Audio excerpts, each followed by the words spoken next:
This is the Manga Xanadu Manga Dome podcast. I am your host, Laurie Henderson.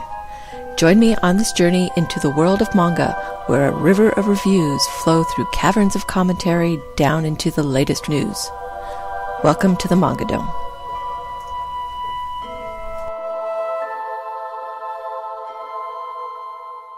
Episode 15. News from Japan. In Shueisha's Weekly Shonen Jump last week, it was announced that the title Nura, Rise of the Yokai Clan would get a spin-off series. The new series, Nura, Rise of the Yokai Clan spin-off Keikayan Bedtime Story, The Eyeball Collecting Demon, will run in Shueisha's smartphone app, Jump Live. There are no details yet about when the title will appear, but the app will debut next month. The story will follow Ryuji Keikayan and Omyoji, or sorcerer, who is the older brother of Yura, the Omyoji that Rikua befriends in the main series. I was kind of lukewarm on the whole Nura series, but I did like the Omyoji, so the series does sound interesting. Hopefully this series finds its way to the Viz Manga site.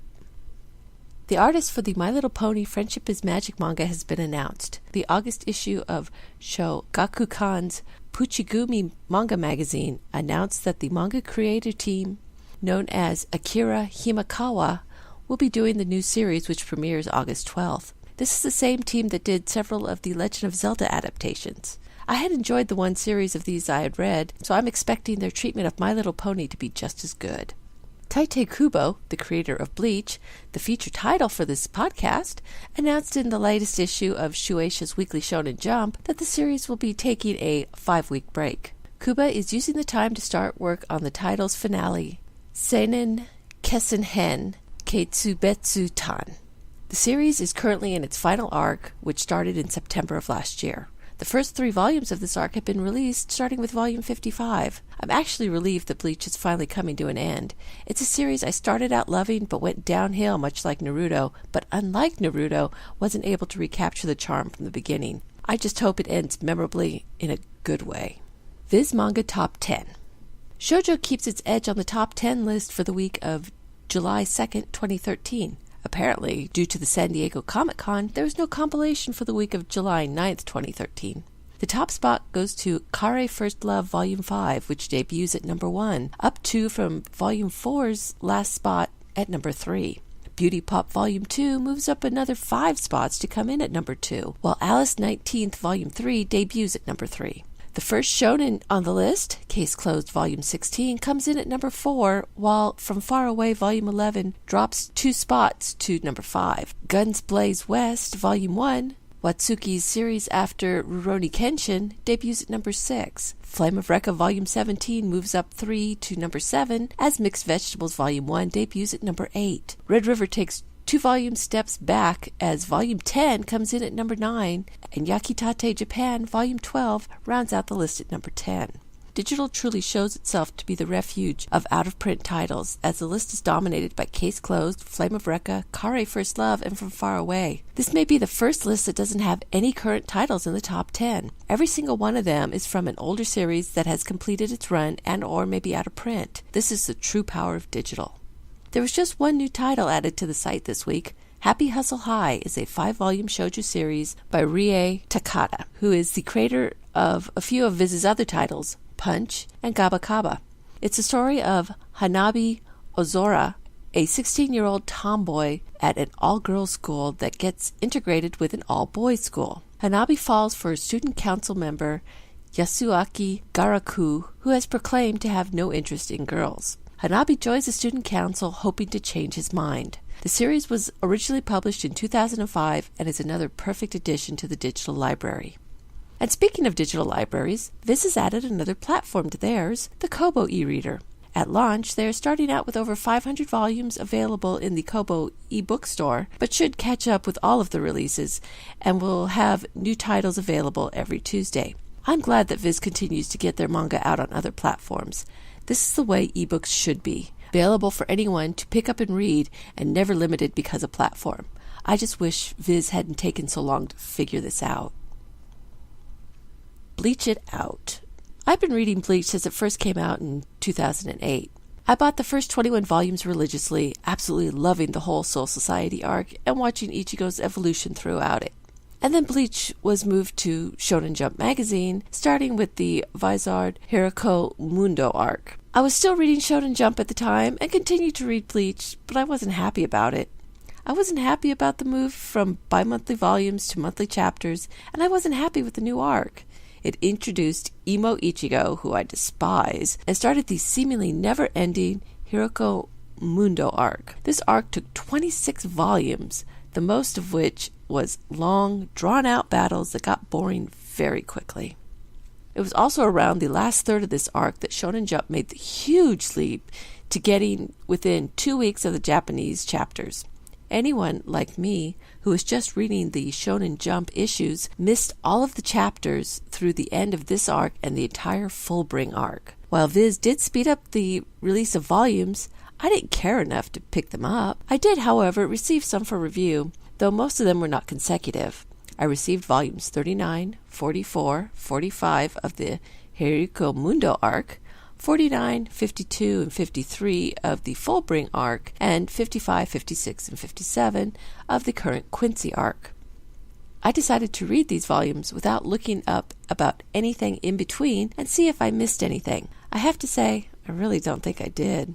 Volume 39 has the Soul Reapers being beat up by Aizen's Espadas and Ichigo still fighting Uruquero.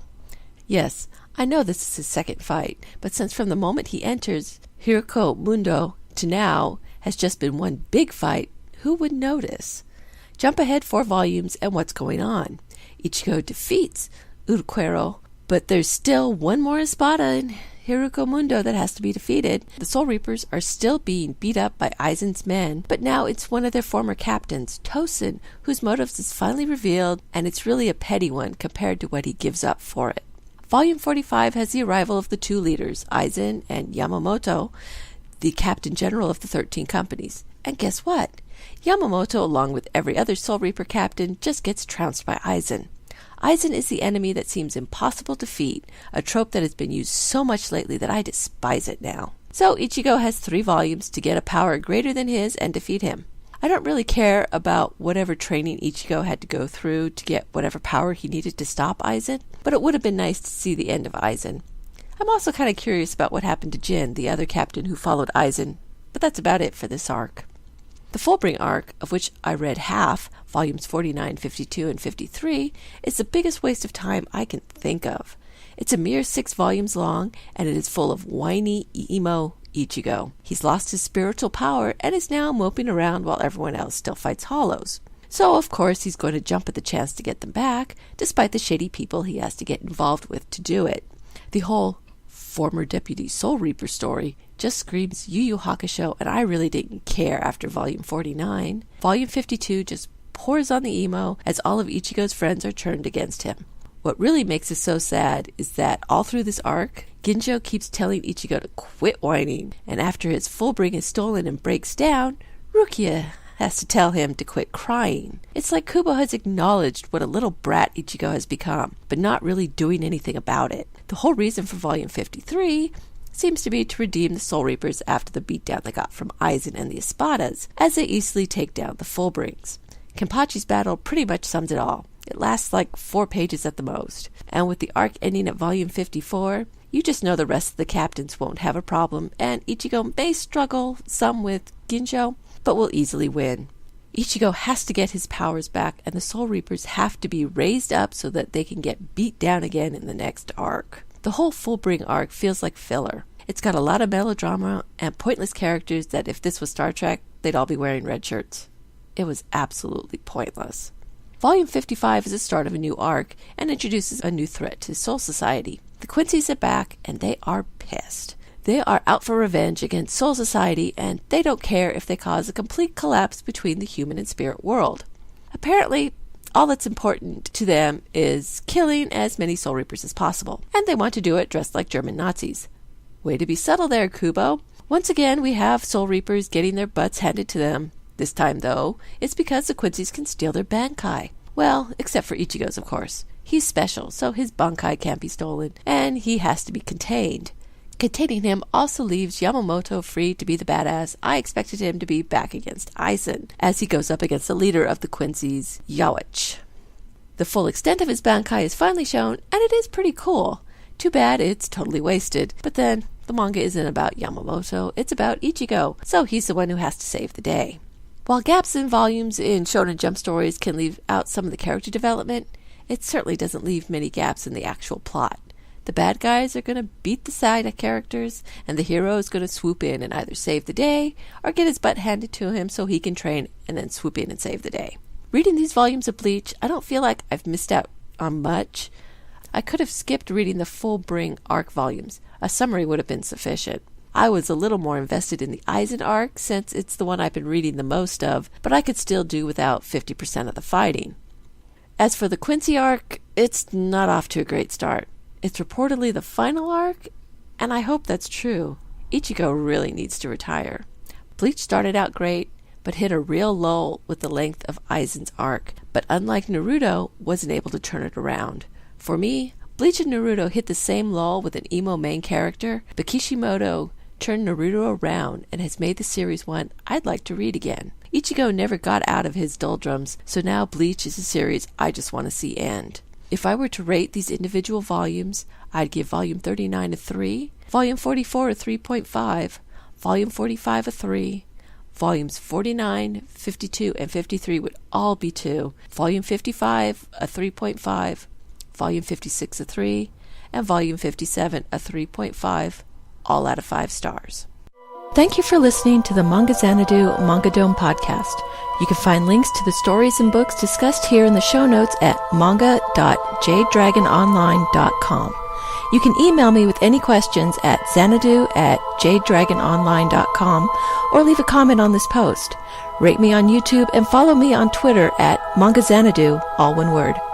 Until next time, farewell from the Manga Dome.